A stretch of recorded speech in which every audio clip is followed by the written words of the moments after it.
From robotaxis to doubling revenue, here's how GM is laying out its plans for the future. So we talked about this a little bit yesterday.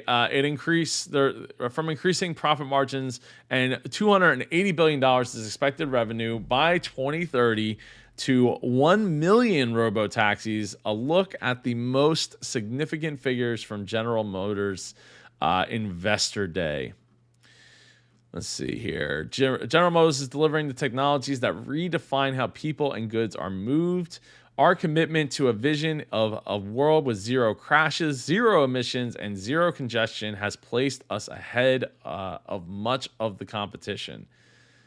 That seems like a bold claim, considering that Super Cruise is the closest thing that they have to that, and it's like on Cadillacs only, and they have halted their ability to send those vehicles out for the time being because of the chip shortage.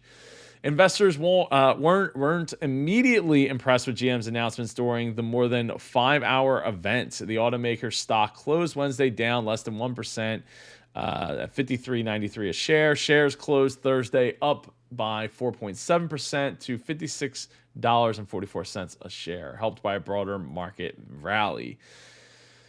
So profit margin. GM plans to increase its operational profit margin to between 12% and 14% by 2030. That's up from 7.9% in 2020. That is quite a. That's so, like, I don't know. It's 7 years, 8 years out from now. Actually, it's 9 years out from now. So I'm sure they have a plan, and that's what they're planning to do. But I don't know where you're at 7.9% right now. I wish they had shown what they were at in 2019, because that, like, basically the world's been on pause. So I don't know if that's a good. That actually might be high. Maybe in 2020 it went up because of the pricing of everything starting to go up, and they were able to fit in a little more profit margin in there.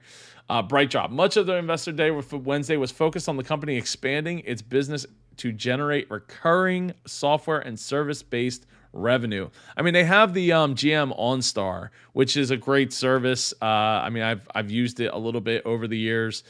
It's a cool service, but at the end of the day, like, we all got Siri and Google in our pockets, and like integrated with the cars that we have. So I don't know that that's really the future.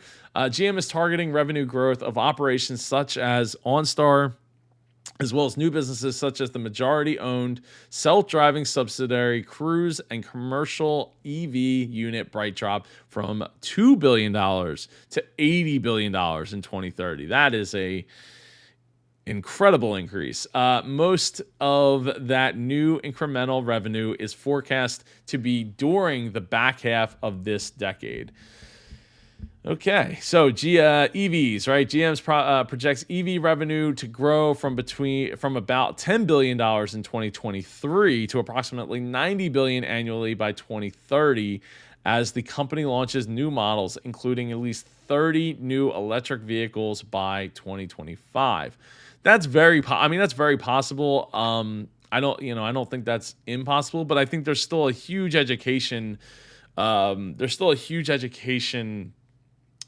Job that needs to be done to get people to feel comfortable with an electric vehicle version of the car that they already know and love and like to hear the engine of, and all these things. So there's tons of benefits. I own an EV. I own a Chevy Bolt, but I don't know how long I'm going to have that for. So we'll see. Because of the battery issues that they ran into with LG, they're trying to take care of it, but I don't know. GM's annual capital spending, including investments in joint ventures to build battery plants. Ding, ding. That's what they need to do. They can't be relying on other companies for batteries if they want to actually have a real shot at dominating the EV market going forward. That's why Tesla's been so successful at it. Let's see. It's expected to be around $9 billion to $10 billion in the medium term as the company transitions to a majority EV product portfolio. GM said it expects to fully fund these investments through internally generated funds. speed. As part of GM's move to achieve greater recurring revenue, the automaker plans to offer remote upgrades for its vehicles. They are expected to range from hands-free driving technologies to increased performance for things such as 0 to 60 software upgrade. So basically they were like, "Hey, what's Tesla do to make a whole like all the money that they're making?" Oh, that's right. We just sell those things. Now, hopefully, my hope is that that GM is selling these things like a 0 to 60 software upgrade, um, or like the self-driving module for the car. That's going to require them to really make a big shift, because we talked about this in a previous Entrepreneurs episode of GM wanting to go direct with getting their chips instead of buying it through a third party, as well as the software that they need to make and maintain. There's a high level of competition there for those software developers that they're going to have to really get in and be really serious about, and these slow dashboard experiences are not going to be a thing that's going to get them where they want to go. EV chargers. To increase the availability of electric vehicle chargers, a major hurdle to EV ownership, GM plans to invest about $750 million in the devices by 2025. That includes home, workplace, and public charging throughout the U.S.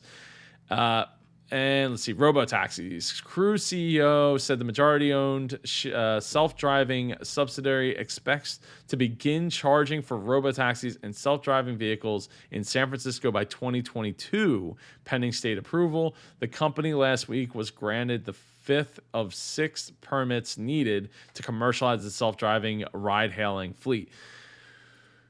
Well, yeah, I mean, the way that the Super Cruise works is through LiDAR and predetermined, pre-mapped roads and things of that nature. So it's not going to be a huge rollout all at once, and with getting these permits is definitely definitely could still be a hurdle. Yeah, they're one permit shy, but I'll tell you, the first time they have a crash, or first time that they have something, somebody is going to slow the process down. That they might still have the permits, but they might not be able to just like send them out willy-nilly with like driverless vehicles. They might have to actually have somebody there.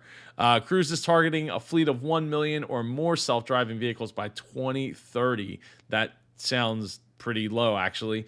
According to a slide presented to investors, we expect to scale the business rapidly. He did not specifically discuss the 2030 target, but a Cruise spokesman said that's where the company believes it can be.